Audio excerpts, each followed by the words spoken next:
Hello everyone, स्वागत है आप सभी का मेरे चैनल कृष्णा क्रिएशन में।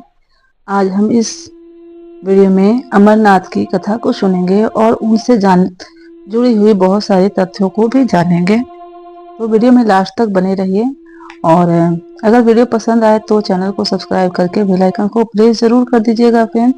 साथ ही अपने दोस्तों और रिलेटिव के साथ भी शेयर कीजिएगा। तो चलिए वीडियो स्टार्ट करते हैं। बोलिए ओम नमः शिवाय। केदारनाथ से जब आगे हम जाते हैं तो सभी जानते हैं अमरनाथ और उससे आगे कैलाश पर्वत है। कैलाश पर्वत शिव जी का मुख्य समाधिस्थ होने का स्थान है। वे केदारनाथ विश्राम भवन भी है। हिमालय का कनकन शिव शंकर के स्थान है। बाबा अमरनाथ को आजकल स्थानीय मुस्लिम जो वहाँ पे लोग रहते हैं, लोगों के प्रभाव के कारण बर्फानी बाबा कहा जाता है, जो कि बिल्कुल भी अनुचित है।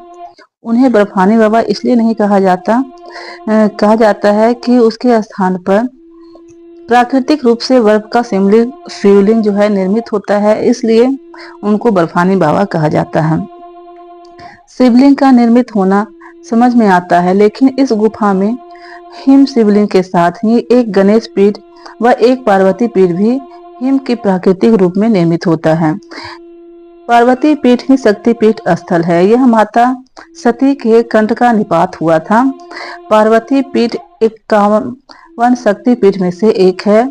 यहाँ माता के अंग तथा आभूषण की पूजा होती है। ऐसे बहुत सारे तीर्थ हैं जहाँ प्राचीन काल में सिर्फ साधु संत ही जाते थे और वहां जाकर के तपस्या करते थे। लेकिन आजकल यात्रा सुविधाएं इतनी ज्यादा हो गई है कि आम लोग भी व्यक्ति कैलाश पर्वत पर मानसरोवर जाने लगे हैं। ये वो स्थान है जो हिंदुओं के लिए बहुत ही महत्वपूर्ण माना गया है। अब जानते हैं कि अमरनाथ को अमरनाथ क्यों कहते हैं। इस गुफा में भगवान शंकर ने भगवती पार्वती को मोक्ष का मार्ग दिखाया था। इस तत्व ज्ञान को अमर कथा के नाम से जाना जाता है, इसलिए इस स्थान को अमरनाथ भी कहा जाता है। यह कथा भगवती पार्वती तथा शंकर भगवान के बीच हुआ एक संवाद है। यह उसी तरह से है जिस तरह से कृष्ण और अर्जुन के बीच संवाद हुआ था। सती ने दूसरा जन्म हिमालय राज के यहाँ पार्वती के रूप में लिया था। पहले जन्म में वे दक्ष की पुत्री थी तथा दूसरे जन्म में वे दुर्गा बने। एक बार पार्वती जी ने शंकर जी से पूछा, मुझे इस बात का बड़ा आश्चर्य है स्वामी कि आपके गले में नर मुंड माला क्यों है।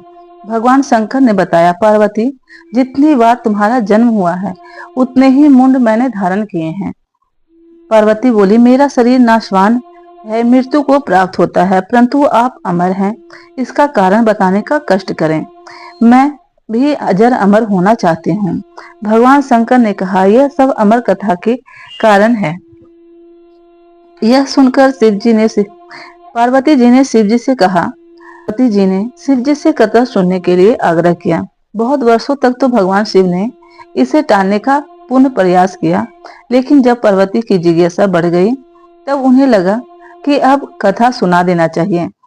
परंतु सब कथा सुनाने के लिए किसी ऐसे स्थान की जरूरत थी जहाँ कोई भी जीव जंतु या कोई भी जीवन न हो। अब सवाल यह था कि अमरनाथ कथा सुनाते वक्त कोई भी जीव जंतु इस कथा को न सुने, इसलिए भगवान शंकर ने सबसे पहले तो 5 तत्वों का त्याग किया। वो तत्व कौन से हैं जानते हैं? पृथ्वी, जल, वायु, आकाश और अग्नि। इन सभी 5 तत्वों का भगवान शिव ने परित्याग कर दिया।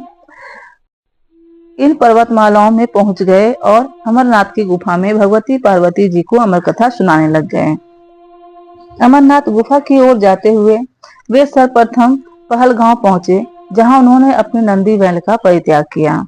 तत्पश्चात चंदनवाड़ी में उन्होंने अपनी जटा केशों से चंद्रमा को मुक्त कर दिया। शेषनाग नामक झील पर पहुंचकर उन्होंने अपने गले से सर्पों को उतार दिया। प्रिय पुत्र श्री गणेश को भी उन्होंने महागुणस पर्वत पर छोड़ देने का निश्चय किया। फिर पंचतरणी पहुंचकर शिव जी ने 5 तत्वों का परित्याग किया। सब कुछ छोड़कर अंत में भगवान शिव ने इस अमरनाथ गुफा में प्रवेश किया और पार्वती जी को अमर कथा सुनाने लग गए। जब भगवान शंकर इस अमृत वाणी को भगवती पार्वती को सुना रहे थे, तो वहां एक सुख हरा कंठ फोड़वा या हरी कंठ वाली तोता का बच्चा भी यह ज्ञान सुन रहा था। पार्वती कथा सुनने के बीच बीच में ओंकार भरती थी। पार्वती जी को कथा सुनते सुनते नींद आ गई और उसकी जगह पर वहां बैठे एक शुक ने हंकारी भरना प्रारंभ कर दिया। जब भगवान शिव को यह बात का ज्ञात हुआ, तब वे सुक को मारने के लिए दौड़े और उसके पीछे अपना त्रिशूल छोड़ा। सुक जान बचाने के लिए तीनों लोगों में भागता रहा। भागते भागते वह व्यास जी के आश्रम में पहुंच गया और सूक्ष्म रूप बनाकर उसने पत्नी वाटिका के मुख में घुस गया, उसके गर्भ में रह गया। ऐसा कहा जाता है कि 12 वर्ष तक गर्भ के बाहर ही नहीं निकला। जब भगवान श्री कृष्ण ने स्वयं आकर इन्हें आश्वासन दिया कि बाहर निकलें पर तुम्हारे ऊपर माया का प्रभाव नहीं पड़ेगा, तब वे गर्भ से बाहर निकले और व्यास जी के पुत्र कहलाए। गर्भ में ही इन वेद उपनिषद दर्शन तथा पुराण आदि का सम्यक ज्ञान हो गया था। जन्मते ही श्री कृष्ण और उनके माता पिता को प्रणाम करके उन्होंने तपस्या के लिए जंगल की राह ली। यह जगत में शुकदेव मुनि के नाम से प्रसिद्ध हुए। श्री अमरनाथ की यात्रा के साथ ही कबूतरों की कथा भी जुड़ी हुई है। इस कथा के अनुसार एक समय महादेव संध्या के समय नृत्य कर रहे थे कि भगवान शिव के गण आपस में ईर्ष्या के कारण कुरु कुरु शब्द करने लगे। महादेव ने उसको श्राप दे दिया कि तुम दीर्घ काल तक यह शब्द कुरु कुरु करते रहोगे। तदुपरांत वे रुद्र रूपी गण उसी समय कबूतर हो गए और वही उनका स्थान निवास हो गया। माना जाता है कि यात्रा के दौरान पावन अमरनाथ गुफा में इन्हीं दो कबूतरों के दर्शन होते हैं। यह आश्चर्य है कि जहां ऑक्सीजन की मात्रा नहीं के बराबर होती है, वहां दूर दूर तक खाने पीने का कोई साधन नहीं, वहां ये कबूतर किस तरह से रहते होंगे। यहाँ कबूतरों का दर्शन करना शिव और पार्वती के दर्शन करना माना जाता है। अब जानेंगे गुफाओं में हिमलिंग स्थापना होने की कथा। पार्वती भगवान सदा शिव से कहती हैं, प्रभु मैं अमरीश महादेव की कथा सुनना चाहती हूँ। मैं यह भी जानना चाहती हूँ कि महादेव गुफा में स्थित होकर अमरीश क्यों और कैसे कहलाए। सदा शिव भोलेनाथ बोले, देवी आदिकाल में ब्रह्मा प्रकृति स्थावर पर्वत आदि जंगल मनुष्य संसार की उत्पत्ति हुई। इस कर्मानुसार देवता ऋषि पितर गंधर्व राक्षस सर्प यक्ष भूतगण कुष्मांड भैरव गिद्धर दानव आदि की उत्पत्ति हुई। इस तरह नए प्रकार के भूतों की सृष्टि हुई, परंतु इंद्रादि देव सहित सभी मृत्यु के वश में थे। इसके बाद भगवान भोलेनाथ ने कहा कि मृत्यु से भयभीत देवता उसके पास आए। सभी देवताओं ने उनकी स्तुति की और कहा कि हमें भी मृत्यु बाधा करती है, आप कोई ऐसा उपाय बताएं जिससे मृत्यु की बाधा न करें, कि मृत्यु के भय से रक्षा करूंगा।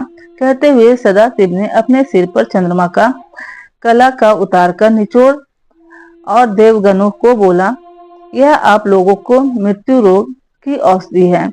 यह चंद्रकला के निचोड़ने से पवित्र अमृत की धारा बह निकली और वही धारा बाद में अमरावती नदी में के नाम से विख्यात हुए। चंद्रकला का निचोड़ते समय भगवान सदाशिव के शरीर में जो अमृत बिंदु गिरे वे सूख गए और पृथ्वी पर गिर पड़े। पावन गुफा में जो भस्म है वे इसी स्मृति बिंदु के कण हैं जो पृथ्वी पर गिरे थे। सदाशिव भगवान देवताओं पर प्रेम निछावर करते समय स्वयं देवी द्रवीभूत हो गए। देवगण सदाशिव को जल स्वरूप देखकर उनकी स्तुति में लीन हो गए और बारंबार नमस्कार करने लगे।